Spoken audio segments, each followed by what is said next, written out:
All right, so we know we've been hearing about diversity all day, and our presentation is kind of take that conversation and see where do we actually go from just talking about, yes, we're diverse, that is great, we all love each other.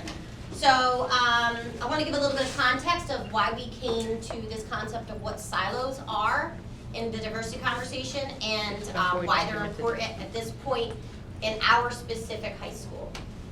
So when I first started teaching here 15 years ago, the school looked very different in the vibe that it had and even in the way that the makeup of the student body. So Norristown has always been a mixed town racially, but primarily black and white until the last, I would say, 14 years. So when I first started teaching here, it did not look like it does now.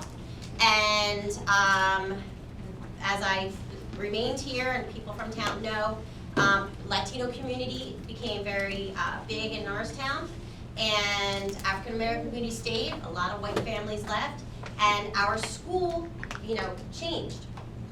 While they were making those changes, the very small minority of white students still kind of ran our school. And teachers like Mr. Doyle and I and some other leaders were like, this is not really reflective of our student body. So how can we make our kids from town, from East Orange, from wherever they're from, how can we make the leadership in our school reflect the actual kids in our school? So that's when we started Unidad, Ms. Shaheen, Ms. Torres started Unidad, and me and Coach Rod, Coach Mike started Young Scholars, and we have a Black Student Union as well now, which is added last year.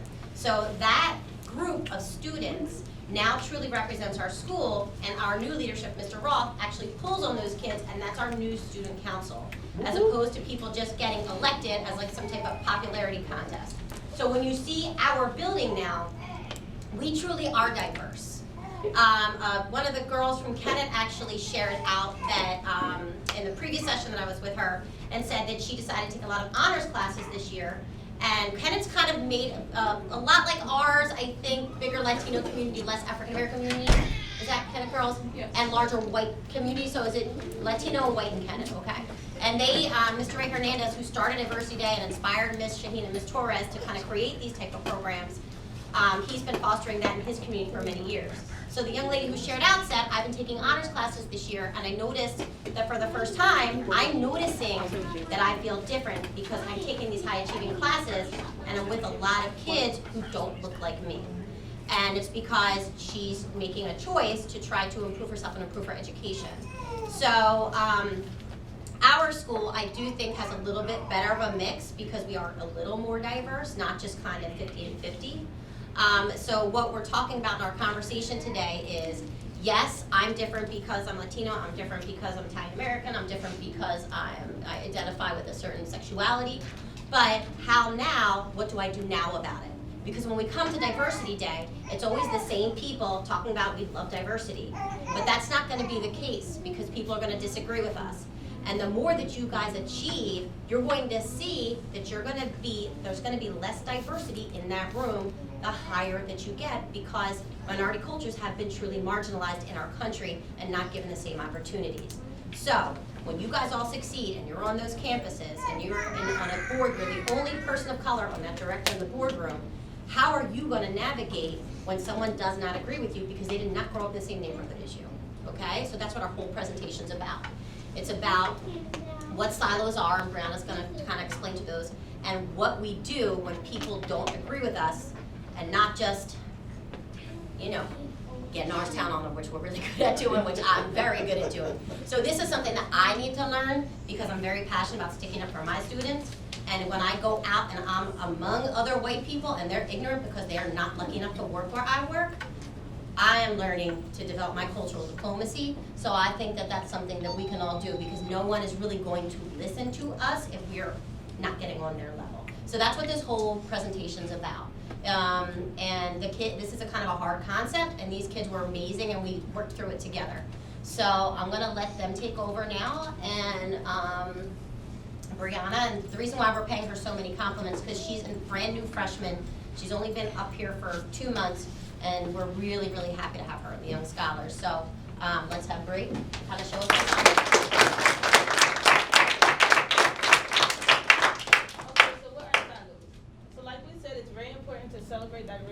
But with silos, you take your identity and you use it to separate yourself from a group of people or others. Like in the picture, everybody is separated by their color or their beliefs.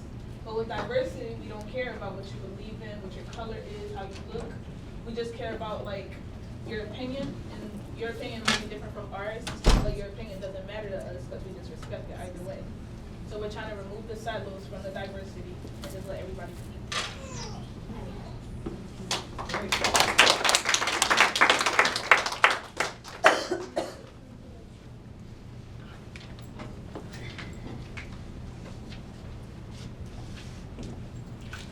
A negative effect on having silos is called pluralism. In schools, the workplace, and in the world, people divide themselves based on how they feel about themselves or how others feel about them, which may be instinctive and hard to identify. In today's society, there are many different examples of pluralism, such as political pluralism, religious pluralism, and social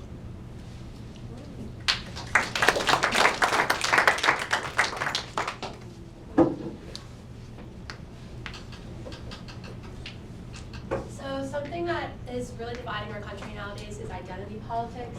Identity politics sparks emotional reactions both among its supporters and its detractors, which means like the opposing and supporting views of some kind of topic, because it deals with the larger issues of our day. Identity politics convinces people to band together in society and to agree to a common project. And it's a problem because people may vote depending on their identity instead of the issues. And something that's hard nowadays is, let's say there's two minority groups that are going through the same problems. A lot of the times only they're going and trying to fight it separately, but the more people that are together on something, the more people are going to listen.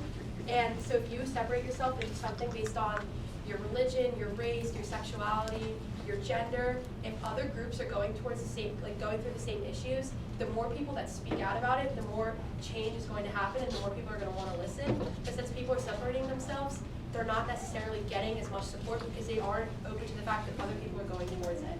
So you may only vote for issues that you feel that you're getting, like they're happening to you, but in reality it's happening to a lot of people, which is why identity politics is becoming a problem.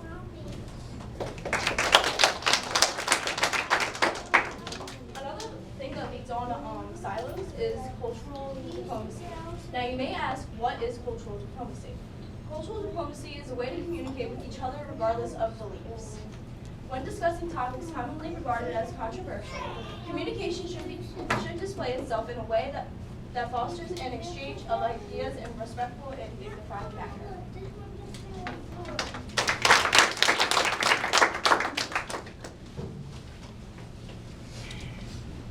Okay, so with that being said, momentarily we're going to break off into small groups with the people surrounding you. That was going to pass out the sheets of paper with scenarios on them. They are controversial, don't worry. Okay, so these are statements that would normally make us get our back up, right? They're comments that we might have heard people say, colleagues say, and we might just pop off on them or we might just walk away. But what we're going to try to get you guys do in your groups is try to figure out a way to use your cultural diplomacy. How can I make this person who completely I disagree with, how can I have a dialogue with them so that I can show them through my diversity and who I am, that I am worthy, I'm worth listening to. Don't put the stereotypes of society on me because you don't know me. And also, how can I create some type of empathy for why they would make such a comment?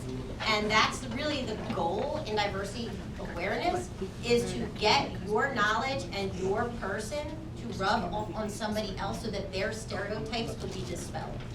So it's really tough because when we were creating these scenarios, we were like, oh my God, that's terrible. Oh my, like, because we created them, but it was all from stuff that we've heard people say, or that we know the people who stereotype towns like Norristown say. So you're gonna have a thing, I want you to get around with your groups, and just how would you kind of get into a dialogue with a meaningful dialogue with that person? Okay, so now we're just gonna share out the scenarios, and you're gonna just talk about like what your group came up with and how you would approach the person being offensive. So who has scenario 1? Can you read the scenario, please? I mean, I don't care if someone is gay as long as it's not my kid and they don't kiss in front of me. Do you know they say, people say They it. do. Mm-hmm. So first, like, how did that make you guys feel as a group? That's rude and homophobic, even though they said I don't care if someone's gay in the beginning. And then like, how would you approach like a person who said that? I would just say like, you're homophobic.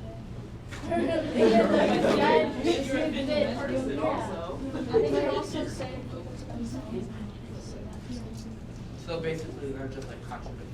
Yeah. Okay. Scenario 2. We have scenario 2. It says one day she's a girl, one day he's a boy. You can't just become a different gender because you say So how did that make you guys feel? So what my group discussed was that we felt it was really rude and we didn't like the way it was worded. I think that if we heard somebody like speak like this, we would approach them like respectfully and say like, I respect your point of view, but I think that it's just a very touchy subject for many people, and I think that maybe you can think about it, think to yourself and don't say it out loud because you don't know the person going through or what they're going through, so maybe don't speak out something. And then if anyone else has like anything they want to comment on like another scenario, just feel free. Did you Well, want to say yeah, something? both of them is a little bit of the same street as I call it. I mean, your approach is everything. If you continue to be quiet, then you're saying it's okay for people to think like, you don't have to be rude about it, but you have a freedom of speech, just like they speak something. You have the freedom of speech to say, I don't think that was nice of you, and you're very uneducated about it. So you are okay to say the right things and word it the way, and maybe they can think when they go home about what you just said. Because if they hear everybody go shh, then they're gonna continue to do that. They're gonna continue to believe that, continue to go all kinds of ways of thinking, and it's, it's not okay. Just let them know it's not okay. So like putting them in their place. It's not putting them in their place. Respectfully, it is setting the tone differently than they are. It's giving them an educated statement so they can take it home and think about it. Okay. I like that.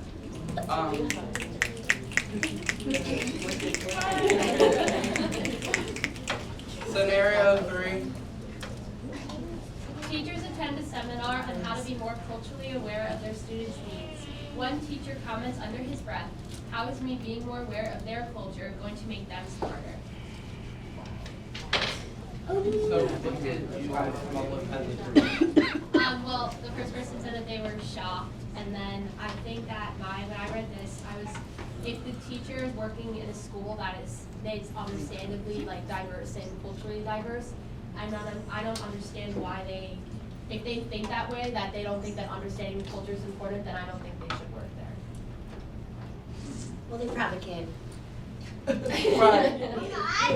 They can't get hired anywhere, but it is a difficult situation for a teachers in the building because the neighborhood did change so much, and that these scenarios were taken from actual things that me or my colleagues who believe in the same things I do have heard over the years. It is tough. You'd be surprised how, and what I always say is like, your parents are paying us. Well, that's what I say to my colleagues. People you talk about, they're paying your enormous salary. Because in this town, our teaching salary is huge. It's way bigger than what the norm income in Norristown is. So it's very disrespectful, and that's usually where I come from. You hit them with their wallet. Like, you don't like it? They're paying your kids' medical benefits. They just reimbursed your graduate classes. So. Scenario number 4. A family who is new to the Norristown area is concerned about placing their children in district schools. The mother said, "I heard that school is violent, ghetto, and full of Mexicans." So how did that make your group feel? So at first we didn't really say anything, we were all just like, right. We all looked at each other like, so we didn't really say anything. But, and the other question was like, have you ever heard anyone speak like this before? And she says yes, we've heard that many times. Our school is predominantly Mexican and white, so we've heard that before. But how would I approach the situation, or like we talked about it? I would try to stay calm, but I don't think I could, maybe, I don't know, but I would try to hit them with like the facts, you know, maybe the statistics do say that the school is predominantly Mexican or predominantly black or predominantly white, but that doesn't necessarily mean that the stereotypes about them are true. That it doesn't necessarily mean that the school is violent or that the school is ghetto, because you don't know these people. You know, you just moved to the town, you don't know anything about the town. How could you be that disrespectful and just assume things about a group of people? And I think that is ignorant. I actually experienced someone, I say it directly to me, but they heard a comment and said that's that Norristown. But yeah, that's that Norristown education, but we working at the same place. At the same level, and that Norristown education got me a higher degree. And your education got me a degree, so you gotta get this in that,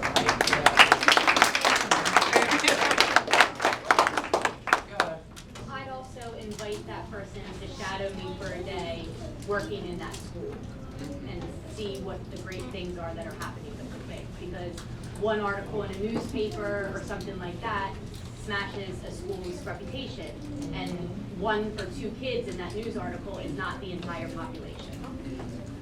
And yeah, unfortunately, that's like kind of like Norristown just has a bad rep. But like really, if you were to come to the school, you would just see it's like so much different than what the actual stereotypes are to be. I'm a dancer and I dance in Collegeville, and the majority of the studio is just so forgiving, and valuing, straightforward. And a lot of times, like conversations, just hearing how like their school is and like compared to ours, like a lot of times I think that you think that those districts are like, you know, they're richer, but it really just, it's not like true, because like a lot of my friends, like it's crazy, like they don't have black friends, like they don't have friends that aren't white. And the fact, like that's not, like when you get out into, like when they get out into the real world and they have to work with like other people, they're not going to be like exposed to like different like diversity and like cultures and religions like we are here, because like everyone is different. And like at those schools, when you look, like when everyone looks the same as you, when it comes to a time when you have to work with people that are different, they're not going to know what to do. So I feel like Norristown is preparing everybody for the real world way more than the other schools. And Montgomery County is one of the richest counties in the country. And people don't realize that. Yes. That they can bring it up.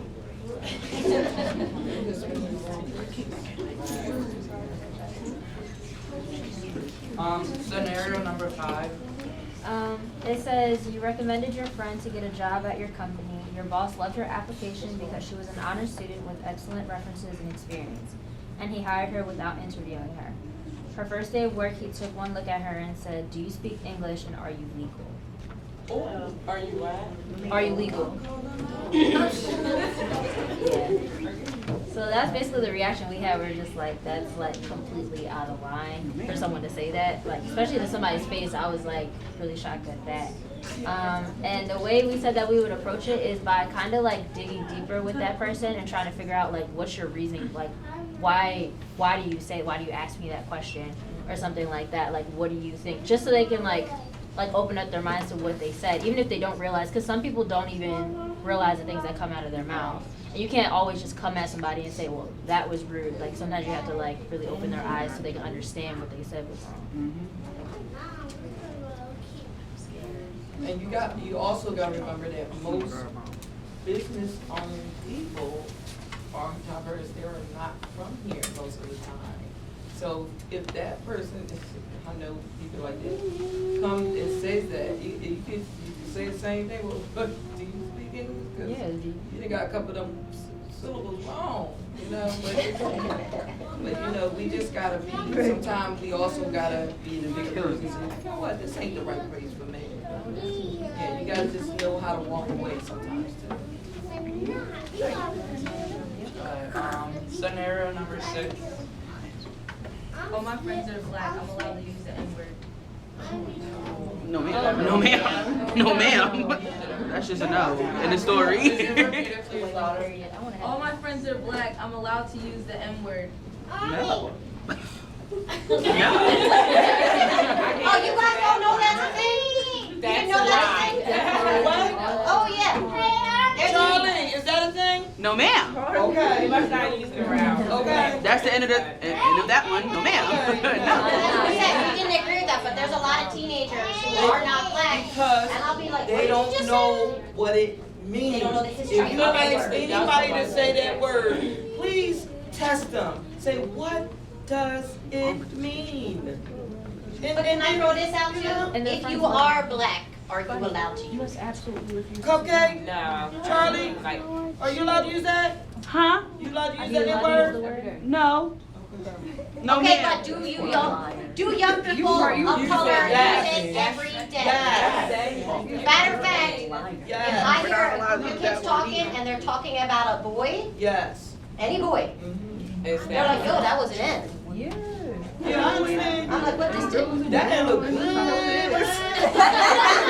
How can ignorance be so good? Let me read one. Okay, so but what would be the responsibility of an adult in the room, even a white adult, right? See, I wanna say something. I had a 6-year-old say that. That's my N, yo. That's my N, yo. And I said, okay, everybody's using that N. So get out your books. And I actually said, what does it mean to you? And believe it or not, the craziest definitions. It means you're my homie, you're my friend, and it meant nothing like that. So I sent them home with the truth. And that's how we resolve that problem. I think that these people need to get educated on something and learn not to follow people. Be a leader, do not a follower, and stand on your own 2 feet and call research for yourself. Yes, go ahead, That also okay? comes with social.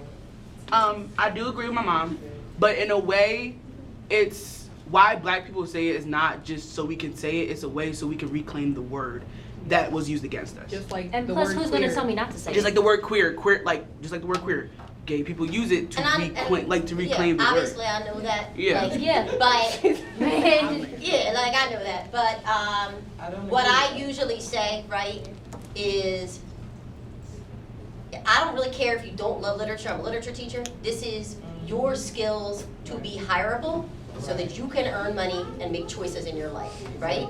So, you know, you go to, I usually point out, like, is Barack saying that when you know what he means? Like, you look at someone who's he might be saying it with his friends, right? I think there's a time and But place for it. There's a If time and I'm place. the teacher in the room, and even though, like, you know me, I'm informal, and I can, you know, obviously I've never used that word, but like, there's a certain thing that is not gonna, if other white people hear you use that word who don't know a lot of black people, it is going to make them judge you. I wanna know That's what what's I the gotta say, difference. right? I'm not But gonna. that's their personal But problem. that's their personal. Yeah, but they're gonna be hiring y'all one But day. what's the I difference? actually use that word, and I can honestly say I'm embarrassed when I mistakenly say it in front of a white person. I do not use that word in front of white people because I know how they would look at me and perceive me if I was. Yeah, that's all I'm I trying think to there's a say. time and I think there's a time and But place it's for it. even if For you're, that I could be word. in line and I'll turn around and I'm talking to my friend and I see a white person and I said that word, I feel embarrassed because I don't want them to hear me say Well, your it. brand But then that And goes I of shouldn't. That goes back to, of letting them judge us by and what that also they goes say. back Yeah, to and letting them give it a Show negative us. connotation. That's But not what it it goes should be. back, but in reality, it is. Like I work in the white office. I would never say that. I wouldn't either. I would never either. I just feel like if I'm in the comfort of me talking to my friends, if I want to say that and there just so happens to be other white people around, I'm not going to change the way I talk to make it seem To make it better for to make you. it seem like the way that I talk is a negative way. Why are we making them Like as if it's comfortable? if we took it back and and we can consider it being a positive thing among us, then let it be a positive thing. But I feel like if I have to change the way I talk on a regular because I'm around white people, that's also giving them back the power. That doesn't make any sense. Why should them say? Basically, them being around is making me feel bad about the way that I am and the way that I talk. That's It making shouldn't be me allowed. That's making me uncomfortable Now, because would I I have to say change it when my I'm in a job setting? No, just like I wouldn't say other things. There's like a time and a place for it. But if I'm talking to my friends and there just happens to be white people around, I'm not going to change the way I talk because I'm not going to let When them you make get me feel older, bad. But you she's don't want to code say that switching, word. I'm right? older. Yeah, that's code switching, and that shouldn't be allowed. Like it's making it seem like the way I talk and the way I use my words is a negative thing. And if we made it no longer have a negative connotation, then why should I have to change it? Right. Okay, well, someone else, was you about to say something, ma'am? No, I was just gonna say, you know, I agree with both. I think with the time, children have to be, like you said, it's a time and a place for everything. And I think it also depends on like who you're with and who you're around, and then society, and then, you know, the social work. You have to take all of that. This is a whole different generation Right. from when I grew up. Right, absolutely. And so, yes, know your history, don't be ignorant about it, but there are certain things, or when you're with certain groups of people, you may have a certain language that you wouldn't have Right. away from that group of people. And I think when you learn how to be respectful and do it in that aspect, it's a little bit of, it's a difference. Now, if you're non-black, no, absolutely not. You can't use it in any way, shape, or form. It doesn't, it's just one of those things that it is what it is, and you have to learn how to respect it. But I think for the kids today, I think some of it is, yes, due to their lack of knowledge about it, and then also social media. And then you have, the entertainment. I'm gonna be honest with myself and my family and my children and then all my Darstown children. Don't be sitting up there, y'all now. They're sharing a seat. Anyway, and this is why we can get, this is why, how we are in our family. We do not always agree. The N-word started out negative, okay? It is how you let it lay on you, okay? A lot of us are very strong. In our time, we don't even get with that. We don't even acknowledge it. We keep it moving. Today's kids use that word for another meaning, which is good because they're not looking at it as a threat or a put down or a punishment. But again, if I say in every other word, or I call this B, if I call that my thing, would you be more accepting? How is that N-word any different from any other word that other people can take offense to? Is anything that's offensive and not comfortable and make you feel some type of way, then it's not okay. Even if you're talking to your friends or whatever, just if you're surrounded by other people, then you have to take precaution. We're not saying don't use it, whatever, do use it, because sometimes you may get a reaction that you don't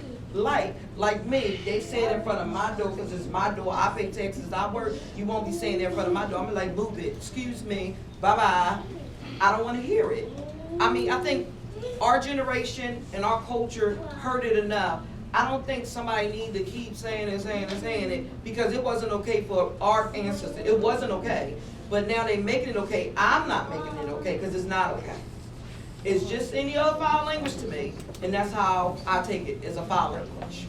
You wouldn't want nobody else to say it. What's the difference? It's a foul language. You can't say F, you can't say B in the school, so why do you think you can say that? If we go back to That's right. We would if you go hear back to you the say. silos, It's showing how far history Okay. is. Oh, I'm sorry. If you go back to the silos, because within your own culture, there's people, there's Right. students that are saying, yes, it's okay, Mhm. and others that are saying no. And I wonder, does that division perpetuate the other people, the enemy kind of thing, to keep saying these negative things about it because there's a division, like we're not all standing together saying no or yes, we're divided, and then so the people on the other side can still start doing whatever they're doing. It's a generation thing, okay? That's the first thing. This is a younger generation. There is no enemies. That's to take that out. There's no enemies. There are people that are not comfortable saying it, and there are people who are not comfortable receiving it. And the older people that fought for where we are today have respect for that word. That was a word that they had respect for. They didn't teach their children, they teach their children to be beyond that, walk away. It was a respectful thing, that word was. That wasn't a word to be spilling loosely, ever. And that's where these young generations forget that. They don't know That the was history. the road of, they wouldn't even be here if they didn't take them steps of respecting that word. And I'm saying respect because we did have to respect that word enough to be strong enough to deal with that word on an ongoing basis. So when you flying out the handle and you trying to express yourself, I understand that. But do not be afraid, or do not act like you don't understand when it comes back to you. So you can't say, oh, she's a big one, or she's a skinny, all kinds of things. hurt different people. So you gotta be, you gotta take responsibility of how you put it out there and how you receive it. I want to move on next year, but I do want to just give some respect to these three young ladies here. I feel like they do know their history. I will say that. And they are on, they're big members of our BSU, and just knowing them all individually, personally, this is a big issue for them, race and their history. So this is the new conversation, and this is where the empowerment is headed. I'm with you because I'm older, but they help me to understand it better. Can I say one thing? I just want y'all to get hired to make money. That's it. That's my thing. Yeah, like my mom, what she's saying is right. A lot of us, some kids in our generation don't understand, but that has to do with a whole bigger topic. But the thing is that word is never gonna be not used. It's always gonna be used. People are always gonna say it. So what we're trying to do is, okay, you're gonna say it, we're gonna reclaim it. We're gonna say we know what it means. We know that this word has so many meanings behind it. So many things happen. People died. Like, it's crazy. But we're taking it back because we're in a different generation. It's a different setting now. It's not like things that y'all did back in the day, things that y'all heard. We know that, so we're like, okay, we're gonna throw it back at everybody else because this word is gonna keep getting used. This mine now because at the end of the day, it's not gonna stop. None of this is gonna stop. Everybody thinks it's gonna stop, but we're gonna have to fight because it's gonna keep going.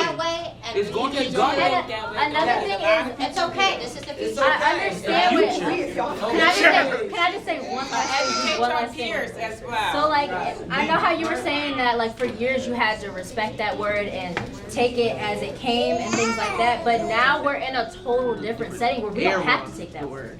If I decide to say it, I decide to say it. If anybody else is out of my race that decides to say it, they can now be come at against because you're not allowed to say that. Everybody will come at them. They're not going to come at me.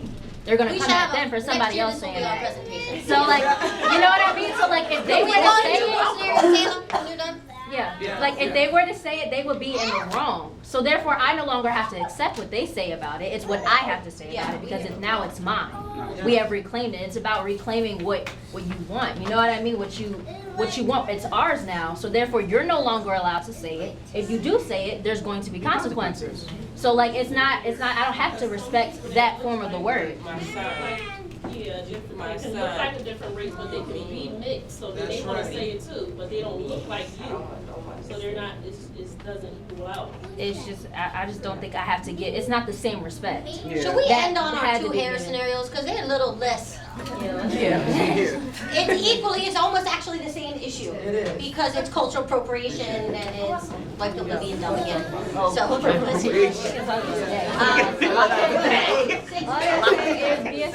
what? 747. Scenario number 7. A popular chain store has a policy that natural hair care products have anti-theft devices on them and non-ethnic products do not.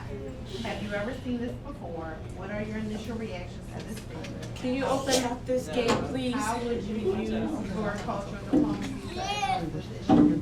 That's hard. When all the Asians got locked up.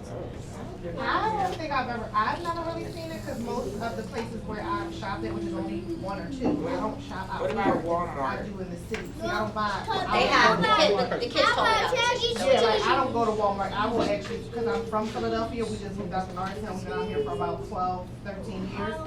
I do a lot of the stuff in the city, so there's a hair store in the city. Everything is actually great. And it's all unlocked and open, so this was new for me. But I guess, I've been in stores where there are certain products that are locked up. I usually go shopping and ask for a manager or call corporate. That's good. We got any more? Yeah, we have 2. Scenario 8. School administration members attend a workshop on white privilege, and the assistant principal makes a comment on the college to a colleague. I'm so tired of being blamed for slavery just because I'm white. What are your initial reactions? Well, our initial reaction to the statement he suggested was, first of all, this person was very unprofessional. Second of all, he was thinking about himself, and he has an issue in himself that he needs to work out. And, and sometimes people tell on their own selves. And, but unprofessionally and this was, you know, I'm sure everybody in his little group would have had an issue because I just would have said, are we talking about you or are we just talking about in general? Because this, I don't understand, no one's blaming nobody. I think that people take on that role and they don't have to. No one's pointing the blame. You wasn't even, I wasn't even there. Okay, I ain't even from Africa, but they all of a sudden, they gonna say, you know, African American, no, I don't even put that on my application. I don't even understand that. How did they even, they gave us a name. And they say, what's your race? Because black is not a race. And people do put black, that's not your race. Black is not a race. And, you know, and that's where the education comes in.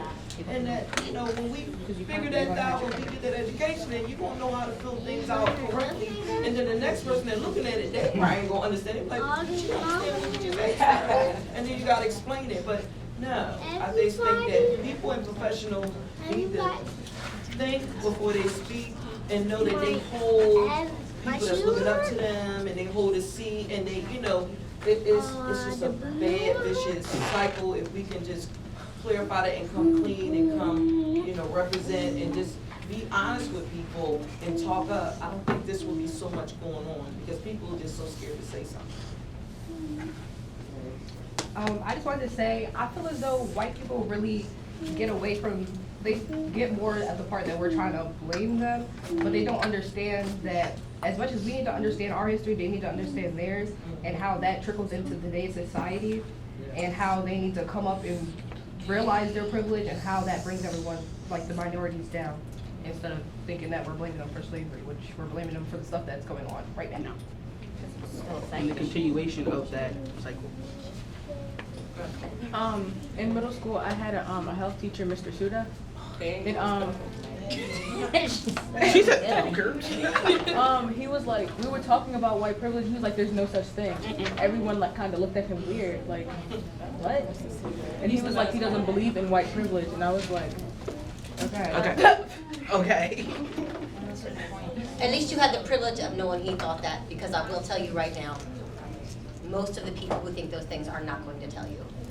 And I'm not, like, obviously he's in the wrong, but what's scary for me when I see you guys, if you are someone of color, they are not gonna say what some things around you. They don't say it around me because they know me now. But they used to not, right? And the first time I told them about themselves, then they don't anymore. So that's just where I ask my colleagues to be. Don't let them talk like the kids, and you know what I mean? I don't care if you eat lunch by yourself every day, because some years you do. I don't care. So it's just, because they're gonna shut it down when a person of color walks in the room. And one of my very respected colleagues who's been here for 30 years, it happened one day, and she walked in the room, she's like, what happened? Like, she knew that everyone got quiet when she walked in there. And what broke my heart was, she was like, she wasn't even surprised. That's right. And knowing the respect that I have for her and the whole school has for her, and that she had to work in this district for 20 years and always hear the silence in the room, as a white liberal person, I choose who I hang out with. If you're someone of color, you don't get that choice, because the minute they look at you, they are going to. And not everybody, right? I'm not saying like hate the other, right?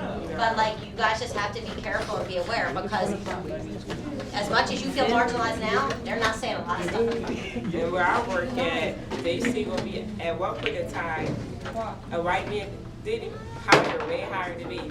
I had a conversation, but not looking at me, looking at the other white coworker I was hired with, because he didn't think I was gonna last as long as I did. And it was times I would walk in. For 6 months, no one spoke to me.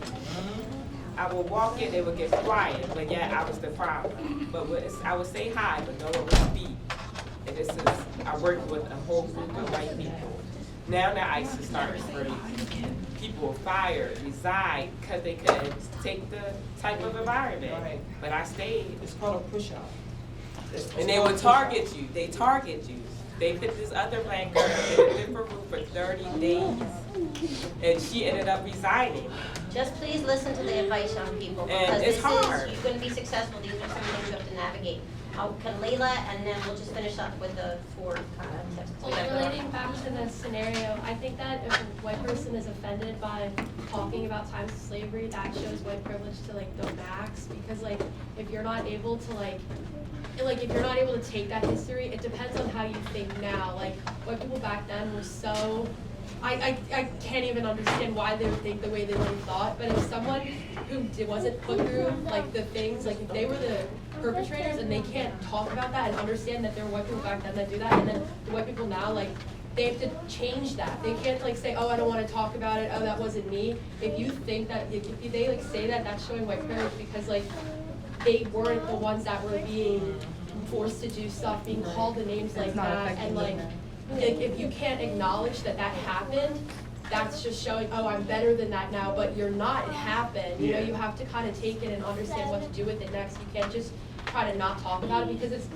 uncomfortable to talk about, but it did happen, and if you don't talk about it, then history could repeat itself, what happens with a lot of things. That's why, It's just quiet. yeah, you just have to, like, understand, like, if you, like, frame it in conversation, then, like, you're the problem. You know, like, it's no one's trying to blame anybody, they're trying to change things for the better and not make sure that that doesn't happen again. But if somebody who's white thinks that they don't have to talk about it because they weren't in, that's just, I mean, it's just, that has to really back to their history, so I don't think. Oh, you wanna, yes. So last one, and then just glance at the last slide when you walk out, okay? God, can I touch your hair? Is it real? How did you get it like that? Ma'am, you cannot. How did you get it like that? People said Water.